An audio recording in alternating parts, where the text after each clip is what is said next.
आज की कहानी आधुनिक भारत के एक व्यस्त महानगर की है।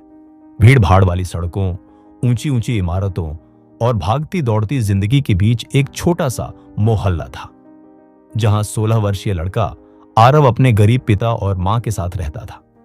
पिता एक दिहाड़ी मजदूर थे जो दिन भर ईंट गारा ढोकर मुश्किल से घर का खर्च चलाते। मां घरों में झाड़ू पोंछा करती। आरव का सपना बड़ा था। वह एक इंजीनियर बनना चाहता था। उसे कंप्यूटर और मशीनों से बहुत लगाव था, पर परिवार की तंगी उसके हर सपने पर भारी पड़ती। किताबों के पैसे जुटाना भी पिता के लिए कठिन था। एक दिन स्कूल में टीचर ने घोषणा की कि राष्ट्रीय विज्ञान प्रतियोगिता होने वाली है। इसमें जीतने वाले छात्र को स्कॉलरशिप और फ्री लैपटॉप मिलेगा। यह सुनकर आरव की आंखें चमक उठी। उसे लगा कि यही मौका है जो सपनों के दरवाजे खोल सकता है। लेकिन मुश्किल यह थी कि प्रतियोगिता में भाग लेने के लिए प्रोजेक्ट बनाना था, एक रोबोटिक मॉडल।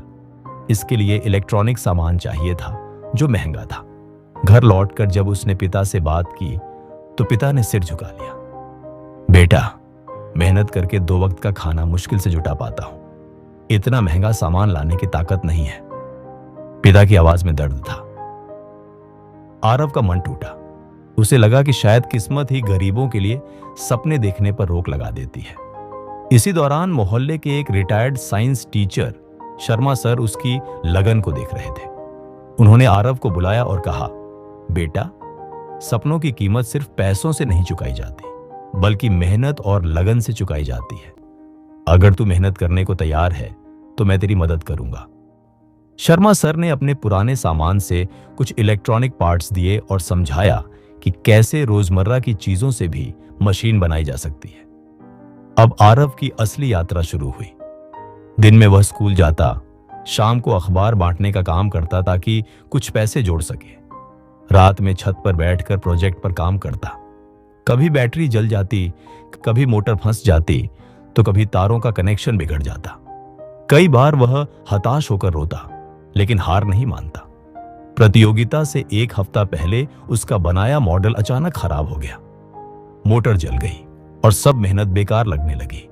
मोहल्ले के कुछ लोग ताने मारते, अरे ये गरीब का बच्चा इंजीनियर बनेगा, पहले अपने घर का खर्च तो चला ले। ये बातें आरव के दिल को चीर गई। वह छत पर बैठा देर तक रोता रहा। उसे लग रहा था कि जैसे दुनिया उसके खिलाफ खड़ी हो गई हो। लेकिन अगली सुबह जब वह मोहल्ले की गलियों में अखबार बांट रहा था, एक छोटे बच्चे ने उससे कहा, भैया, आपका रोबोट कब चलेगा? मैं सबको बताऊंगा कि हमारे मोहल्ले का हीरो आपने बनाया है। उसकी मासूम बात सुनकर आरव का मन फिर से मजबूत हुआ।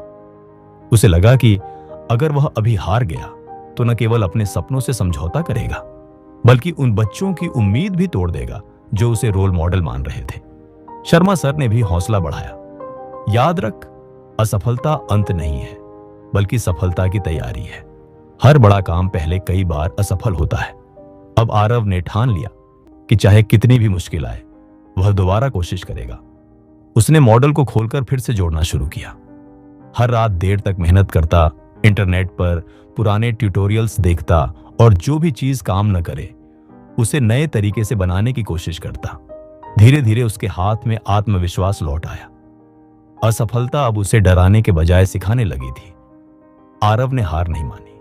उसने अपने अखबार बांटने के पैसों से नई मोटर खरीदी। पिता ने छुट्टी लेकर उसकी मदद की। पूरे परिवार ने मिलकर उसे संभाला। आखिरकार प्रतियोगिता का दिन आ पहुंचा।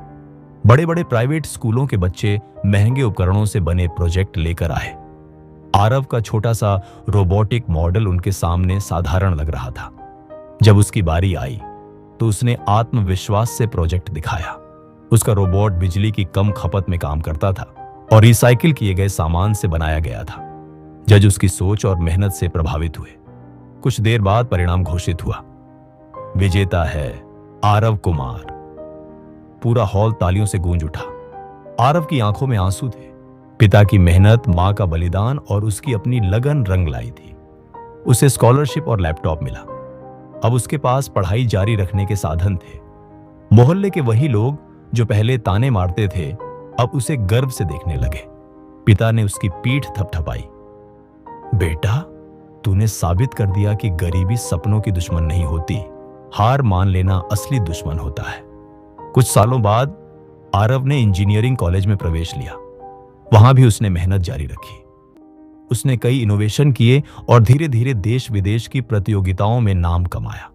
वह मोहल्ले के बच्चों को मुफ्त में पढ़ाने लगा ताकि कोई और बच्चा सिर्फ पैसों की वजह से अपने सपने अधूरे न छोड़े। आरव की कहानी हमें यही सिखाती है कि सपनों की कीमत कभी पैसों से नहीं बल्कि मेहनत, संघर्ष और हिम्मत से चुकाई जाती है। जब हालात कठिन लगे, जब लोग ताने मारें और जब राहें बंद लगें, तब भी हार मत मानो, क्योंकि कभी हार न मानने वाले ही सच में जीतते हैं। कहानी का संदेश: कभी हार मत मानो, क्योंकि मेहनत से ही सपनों की कीमत चुकाई जाती है।